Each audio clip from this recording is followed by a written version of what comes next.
It's time for Herd Mentality, the weekly episode where you take control of what we talk about today on Locked On Bills. You are Locked On Bills, your daily Buffalo Bills podcast.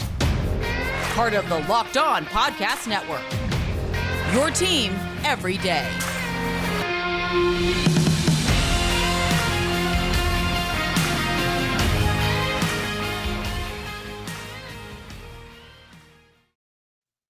What's up, Bills Mafia? It's Joe Marino from the Draft Network, and I'm your host of Locked On Bills.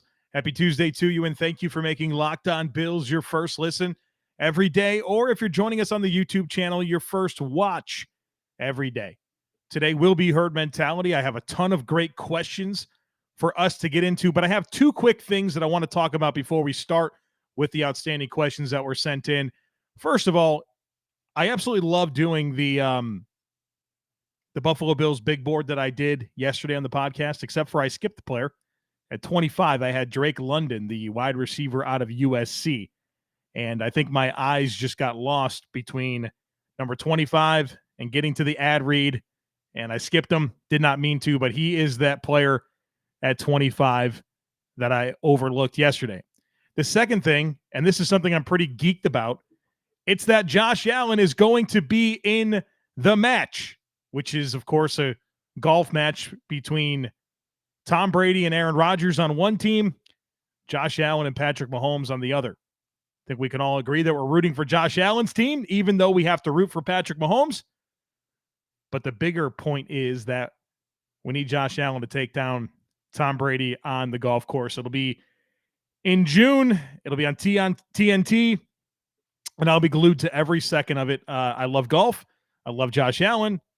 And I've enjoyed watching that in the past where they have some really fun interactions, and I think we'll get a chance to see a lot of Josh Allen's personality along with the rest of the country. So was really excited to see that. And just there's a part of me that's just fired up that we have a quarterback that is on those types of thing, right? Like we've always wanted to be relevant. That's been something we fought for so long as a fan base and, obviously as a football team. And now our quarterbacks on a nationally televised golf tournament with Tom Brady, Aaron Rodgers, Patrick Mahomes, and himself because he belongs there. Man, I love it. All right, let's get to your outstanding questions. First one today comes from Kyle, who says, so I know McDermott and Frazier have shown that they can coach a top defense with athletically below average corners. However, Brandon Beane provides the pieces to the puzzle. And if there are two things that we know about Brandon Beane, it's that one, if he perceives a weakness on the roster, he attacks it. Two, he likes freak athletes.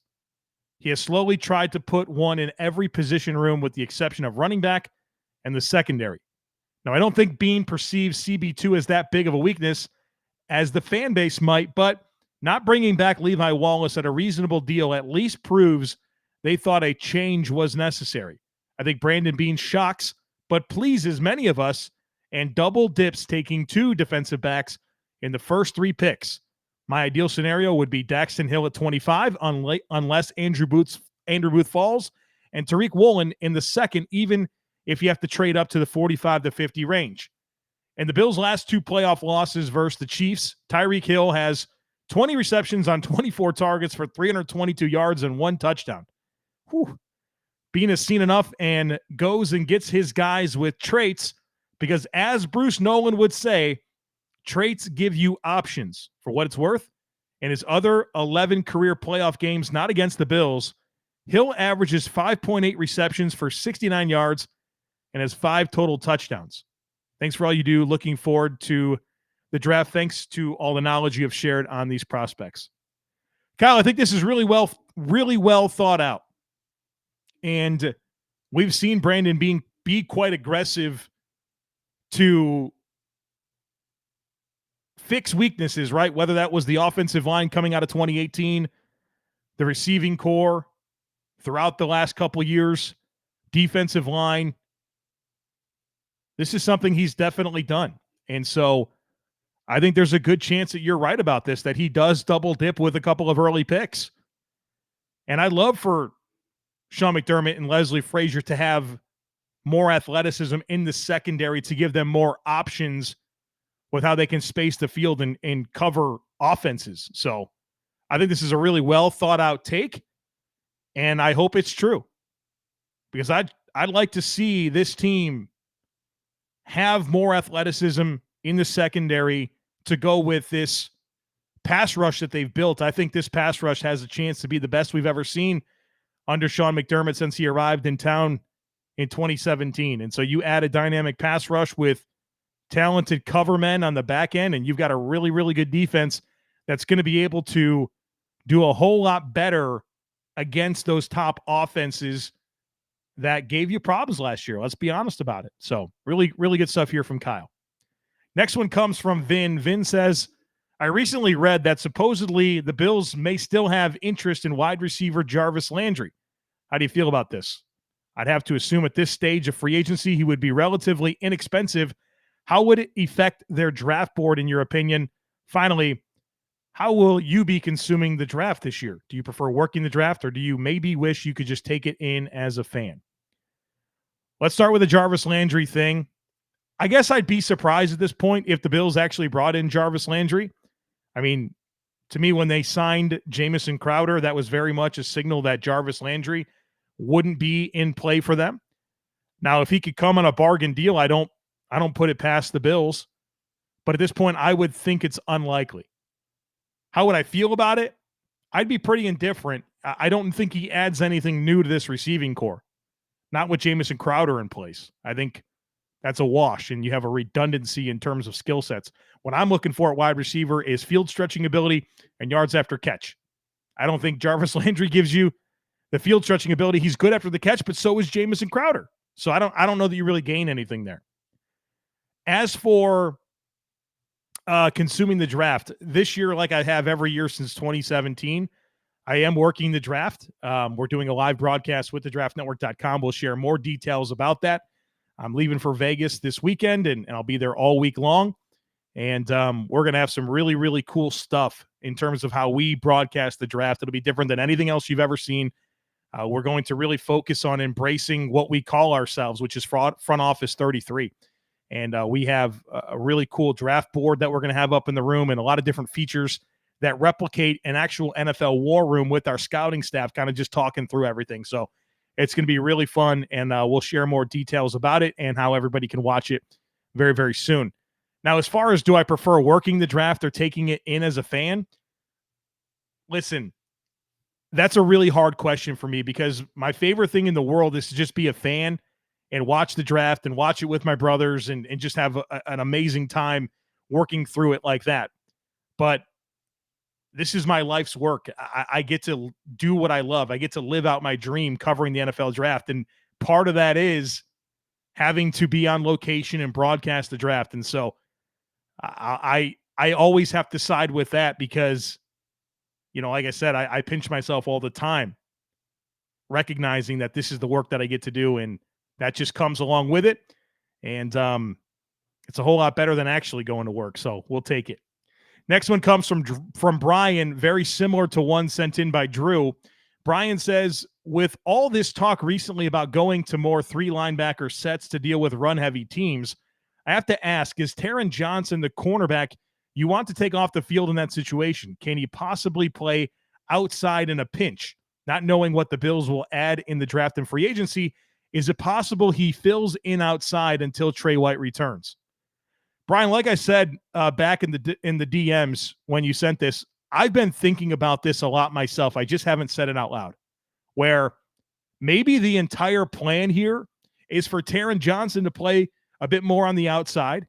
You have Saron Neal and Cam Lewis who could play in the slot. And maybe you do want to go more 3 linebacker sets, which they did last year late in the season against teams like the New England Patriots. And we know that this schedule ahead this year is littered with teams that want to run the football. You have 3 teams in your division that their bread and butter is going to be running the football. The entire AFC North wants to run the football. Tennessee and Indianapolis want to run the football.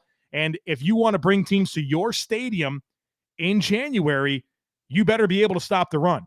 And like I've said so many times, when Josh Allen's your quarterback, other teams want to keep him on the sideline by running the ball. And so I think the Bills are very much considering this in the way that they're constructing their roster now and potentially in future years, and embracing more of a willingness to play 3 linebacker sets. And I think the matchups on the schedule dictate that very much. And I don't think there's going to be all that much different in the coming years. And so I do subscribe to this, that the Bills are going to be more willing to play 3 linebacker sets. And it's a fun question to consider that when they do that, do they just bump Taron Johnson to outside corner? Now, here's what I'd say about that. Outside corner and slot corner, different things, different positions, especially in the Bills defense. So I don't want to be assuming and that guys can be interchangeable like that. But you feel like Taron Johnson could be that type of guy. And so I think we could see more diversity with how Taron is deployed in this defense, and that very much could be part of the equation. I need to tell you guys about our new partner, Athletic Greens. I started taking Athletic Greens because I wanted to see what all the hype was about. So what is this stuff? With one delicious scoop of Athletic Greens, you're absorbing 75 high-quality vitamins, minerals, whole food source superfoods, probiotics, and adaptogens to help you start your day right. This special blend of ingredients supports your gut health, your nervous system, your immune system, your energy, recovery, focus, and aging, all the things. I take it to jumpstart my day, and it gives me more energy and balances my diet in a very simple way. Tons of people take some kind of multivitamin, and it's important to choose one with high-quality ingredients that your body will actually absorb. AG1 is a small micro habit with big benefits. It's one thing you can do every single day to take great care of yourself. Athletic Greens is critical for my daily routine. It supports better sleep quality and recovery. It supports mental clarity and alertness. Right now, it's time to reclaim your health and arm your immune system with convenient daily nutrition. It's just one scoop and a cup of water every day. That's it. No need for a million different pills and supplements to look out for your health. To make it easy, Athletic Greens is going to give you a free 1-year supply of immune-supporting vitamin D and 5 free travel packs with your first purchase. All you have to do is visit athleticgreens.com/NFL Network. Again, that is athleticgreens.com/NFL Network to take ownership over your health and pick up the ultimate daily nutritional insurance. BetOnline.net is your number one source for all of your betting stats and sports info. Find all the latest sports developments, league reviews, and news, including this year's basketball playoffs and the start of the Major League Baseball season. Let's go Mets. BetOnline is your continued source for all of your sports wagering information, from live betting to playoffs, esports, and more. So head to the website today or use your mobile device to learn more about the trends and the action, because BetOnline is where the game starts.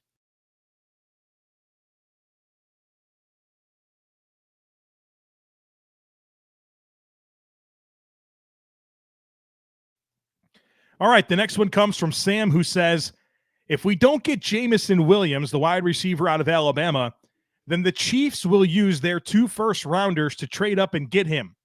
How much do you assume how much do assumed and preemptive moves of other teams affect the Bills' own draft strategy? So let's have an honest conversation about Jameson Williams and him getting to the Bills at 25. I don't think it happens. I don't think there's any way it happens. You have the Falcons at 8, Jets at 10, Commanders at 11, Eagles at 15 and 18, Saints at 16 and 19, Chargers at 17, Patriots at 21, Packers at 22. There's no way he gets through that gauntlet. There's no way. He's too special of a player. And so I think I need to start to be very realistic about him not being there at 25, even with the ACL injury. Now, I could see the Chiefs using their draft capital to move up to go get him. Now, they'd have to give up probably both of those first-round picks to get in to the range, to get ahead of a lot of those teams should he start to slide, should he get past Atlanta and the Jets. So if Brandon Beane feels like this is the gotta-have player because he's what you need for your offense, but also you block him from going to the Chiefs, I get it. And I get real nervous about trading up and all that type of stuff. I'm very protective over draft picks and draft capital. But I get it. I really do. Kincaid says, I like BYU's running back Tyler Algier. I've noticed that he is all over experts' big boards. Me too. I've seen him as high as a 3rd round and as low as a 6th round. Why such a huge difference? And your opinion on a Bills fit? So I like Tyler Algier. I just don't love him. 5'11", 224, modest, athletic profile. I see him as a downhill between the tackles, hammer, physical downhill guy, solid receiver, decent blocker. I just think he's kind of ordinary to me. I don't think he's a bad player. There just isn't anything there that moves the needle. I mean, he's a big, physical, powerful downhill back with modest elusiveness and explosiveness. Decent vision. I think he's ordinary across the board. And so for running backs, for me to like you as a running back, you have to have some dynamic qualities, or you need to have really elite vision and contact balance. And I just don't feel like I get a very exciting package out of Algier. So I think he's a reasonable midday 3 pick in my view, but I've seen him as some people's top 5 running back, somewhere in that top 5. And if I'm not mistaken, last year we had 4 running backs go in the top 100. So the NFL's valuation of running backs always confuses me, and I can see a wide range of possibilities for where Algier ultimately gets drafted. Matthew says, every year during the NFL draft, teams get instantly better with their picks in the draft, and every year, inevitably, there are picks that don't work out for various reasons. I was wondering if you could share some thoughts on some of the top prospects that you think have a higher bust possibility and why. All right, so I'll give you 4 players that I think have bust possibility. But I also want to say 2 things before I get specific with players. First of all, we have to be mindful, and this is something that I learned from Jordan Palmer, and I've had a few different conversations with him. He's been on Draft Dudes a couple of times, and obviously Jordan Palmer is Josh Allen's personal QB coach, and as well as a lot of other big-time quarterbacks. And something that Jordan says all the time in our conversations, it's that teams bust players more than players bust teams. Teams bust players more than players bust teams. And I think that makes a lot of sense to me, because so much of a player's ability to step into a situation and perform has to do with the context of that situation, the coaching staff, the players on the roster, the opportunity, how they're developed, all that type of stuff. If they're in the right situation for them to be the best version of themselves. And so sometimes teams don't have the right stuff in place for players to come in and have a real chance to develop. Look at Justin Fields with the Chicago Bears. Look at that dumpster fire of a situation. He gets drafted last year. They trade multiple first-round picks to get him. Goes into a situation with a lame duck coach that's fired already. New coaching staff, new general manager. Look at that depth chart. It's awful. He's throwing the ball to Byron Pringle and Darnell Mooney. Cole Kmet. No real starting caliber players on the offensive line. It is a dumpster fire. Now, this guy going into year 2 as a player who didn't fare all that well as a rookie, he's supposed to take a step with nothing around him, learning a new system? Who's busting who in Chicago? I have great concern about that situation. It'll be year 3 for Justin Fields before they have given him a chance to succeed. Who's busting who? So that's the first thing I want to mention. And that's true for so many different players. They just don't go to the right opportunity. They're all talented, right? They're all capable of playing in the NFL. Now, there's different nuances to every player, but I think we have to put a lot of this back on teams for busting players. Number 2 is, and I've said this a lot, you never know how a human being is going to respond to being in their early 20s and instantly becoming a millionaire with more free time than they've ever had in their entire life. You have no idea how some people are going to respond to that. And so before I get into these players that I want to mention, I do want to establish those 2 things that I think are very important. 4 players this year that I think have a chance to be a bust. I'm not predicting these players are busts, but I'd be lying to you if I didn't feel a little uneasy about them as prospects. First one is Derek Stingley out of LSU. And you guys know I like Derek Stingley. I think he's a phenomenal talent. 2019, Derek Stingley is arguably the best tape we've seen of any player at any position in this class. But that was 2019. And he did not take a step in the following seasons. And again, I think a lot of that goes back to the context of the LSU situation with the players around him, the coaching staff. But it's been a long time since we've seen him perform at an elite level. He's got some injury stuff. He's got the Liz Frank thing in his foot. Sub 31-inch arms. Got some level of concern for Derek Stingley. Tyler Linderbaum out of Iowa. You won't watch his tape and have any concerns at Iowa. He's a phenomenal player. There just is not a long list of players in the NFL that have had successful careers that have his measurables. You're counting on him being the exception. That's something I'm never comfortable doing. He gives me some concern. Drake London, wide receiver out of USC. I just don't know about this guy. He's wide receiver 3 for me. I have a first-round pick grade on him. I'm not sure I'd pick him in the real draft. He's a guy that wins in a lot of contested situations. Doesn't necessarily have speed to win down the field. Kind of struggles with press coverage. There's concerns there with Drake London that have me concerned. And then I'll mention one more player, Jordan Davis out of Georgia. I've talked about it multiple times on this podcast. A long history of weight management issues, conditioning issues, and inability to affect the quarterback. So those are the 4 players that I have some concern about in terms of bust possibility.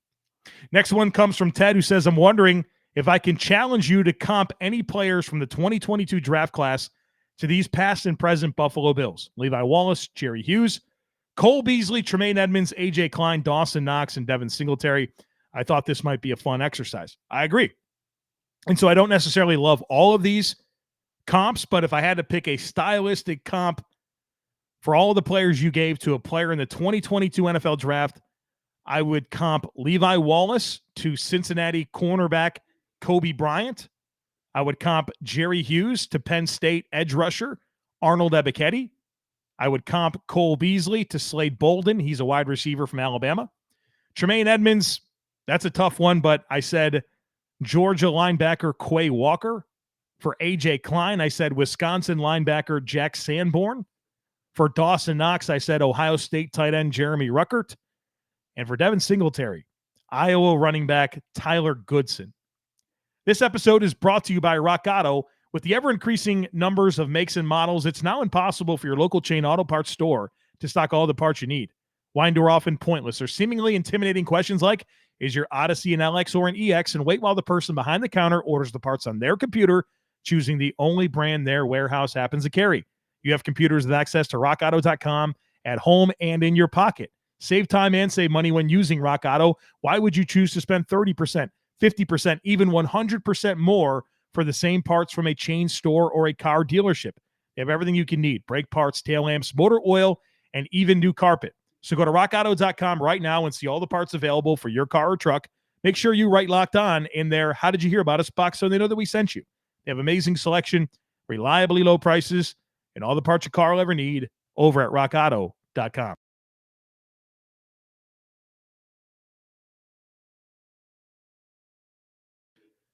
All right, we got a few more to get to here today. The next one comes from Johnny, who says, how much do you take the 5th-year option into consideration when potentially trading down? I think that's a great question, and I think it is incredibly overrated, especially under the new CBA, where the 5th-year option is oftentimes just correlated to the transition tag or the franchise tag. And so if you have concern about keeping a player and having control for 5 seasons, the franchise tag and the 5th-year option are virtually the same thing. It's not going to move me away from doing it. And it goes both ways. I'm not going to trade back into the first round simply for the 5th-year option. I think the CBA has leveled the playing field when it comes to this conversation. The next one today comes from Scarecrow Boat, who says, I have a hypothetical trade proposal I want you to evaluate. It would involve the Bills trading up for Jameson Williams. My proposal is trade up with Houston for pick 13 to jump ahead of wide receiver needy teams. Houston would get our first, our second, our fourth, and our fifth. As part of the trade, we would also swap thirds with them, so we would go from pick 89 to pick 68. We would end up with Jameson Williams, pick 68, 2 6th-round picks, and 1 7th-round pick. Do you think this is an overpay, or is a dynamic talent like Jameson Williams worth it? So when I first read this, I thought to myself, that feels like an overpay. And then I ran the numbers. I got the trade value chart out, and I looked at all the picks the Bills were giving up. I looked at the picks the Bills were getting, and it checks out. The math checks out in terms of the trade value chart. I struggle with it, though. I got to be honest with you. You guys know how much I love Jameson Williams. I think he's exactly what this offense needs. But I've always kind of had this thought that trading up in the first round for non-quarterbacks is just not something I typically subscribe to. I'm protective of draft picks. But I would get it. I'd rather do this than do what the Bills did in the Sammy Watkins year and go from, what was it, like 9 to 5 and give up a 1 and a 4? I'd rather do this for sure. And I think you could probably come away with, you'll get Jameson Williams at 13, and at 68, you could probably still get a Cam Taylor-Britt or an Alontae Taylor. Get yourself some running back with one of the 6th-round picks, some type of developmental offensive lineman with one of the 6th-round picks, and special teams guy in the 7th round. I wouldn't hate it. I'd want to see what the whole thing looks like. Excuse me. I hit my mic for those of you who are watching on YouTube. I'd like to see what the whole thing looks like. But I do struggle with it. I'm not going to lie. But I'm not sitting here, and this is big for me. I'm not sitting here saying, no way. I'm not saying that. Because I think the context of this team lends itself to stuff like this. And we'll see what Brandon Beane has up his sleeves, but there's part of me that's kind of gearing myself up for the idea that he shoots up the board and goes and gets a Sauce Gardner or a Jameson Williams or a player like that this team really needs and is lacking. Next one comes from Matthew, who says, just listen to your linebacker and safety pod and had a thought. If the team truly likes Dane Jackson as much as we think, could Daxton Hill be a first-round pick that fills in an outside cornerback while Trey White rehabs and then transitions to a long-term replacement for Jordan Poyer? 100%. I've talked about this for a few weeks now on the podcast, where Daxton Hill, I think, has plus upside at every spot in the secondary, from free safety, strong safety, slot corner to outside corner. I don't think he has any limitations. And so you can bring him in and have a role while you're waiting for Trey White to be healthy, and he's a very natural replacement for Jordan Poyer. So I totally would understand that line of thinking, and more importantly, it's absolutely within the wheelhouse of Daxton Hill to do that, who's one of my favorite players in this draft. All right, folks, that was fun. You guys brought some really outstanding stuff this time around. You always do, but this one feels really good. It really challenged me to think, and I enjoyed these questions this week. So thanks to everyone who submitted. Tomorrow on the podcast, we are going to talk about, I think, the pre-draft visitors for the Buffalo Bills. I need to check my notes. I normally put it here at the bottom of my notes what I'm doing the next day, but I forgot to put that in there, and so I'm a little bit late on the draw here, but we're going to talk Buffalo Bills football tomorrow with a draft angle, obviously, as we get ready for the 2022 NFL Draft. So don't miss it. Make sure you're subscribed.